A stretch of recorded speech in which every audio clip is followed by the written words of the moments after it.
MusicSchoolPrep.com.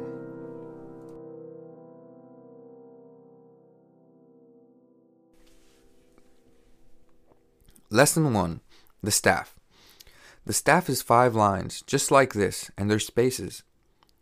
The lines and spaces are named after the first 7 letters of the alphabet: A, B, C, D, E, F, and G. They are read up the staff. But in order to establish what lines and spaces represent each note, we need a clef, which brings us to our second lesson. Lesson 2. The clef sign. The clef sign is a sign that establishes where pitches are to be represented by their letter name. Here's the treble clef. It is also called the G clef. Notice how the loop at its end encircles the line of the staff. It does this to establish the G note for us. This line will always be G, so now the rest of the letters will follow accordingly. After G comes A in the space above it, B on the next line, and so on. Now here's the bass clef, also called the F clef. The bass clef has 2 dots at its front. These dots are here to establish the F note for us. The line between these dots will always be the F note, and the rest of the letters continue in alphabetical order up the staff. F, G is the space right above it, A is the line above that, and so on. There are a lot of different kinds of clefs, and different variations of clefs that other cultures used. But in these lessons, we will be concentrating on the treble and the bass clefs, the most commonly used clefs. Lesson 3. Reading notes from staves. Notes go up a staff in alphabetical order. As you can see here, this illustration shows both the treble and bass staves joined together with a brace. This is known as a grand staff. This is how the notes are read on the staves and the grand staff.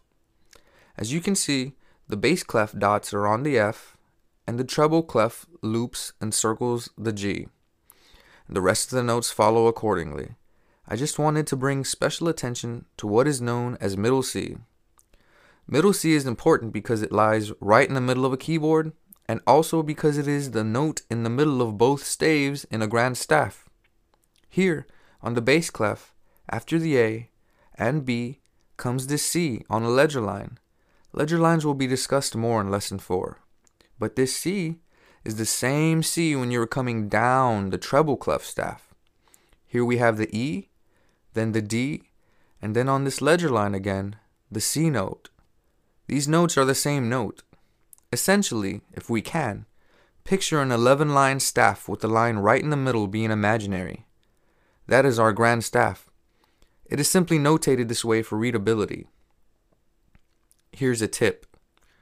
A simple way to begin memorizing the notes on a staff is to come up with simple memorization tricks. Like this. On a treble clef staff, the spaces spell out the word face, as you can see here. And a useful mnemonic to remember the note names of the lines on a treble clef staff is this: every good boy does fine, with the first letters of every word representing the lines on the treble clef staff. E, G, B, D, F. Every good boy does fine. Here, with the bass clef, the spaces spell out ace G. And as for the lines, the mnemonic good boys do fine always can be used to remember the note names.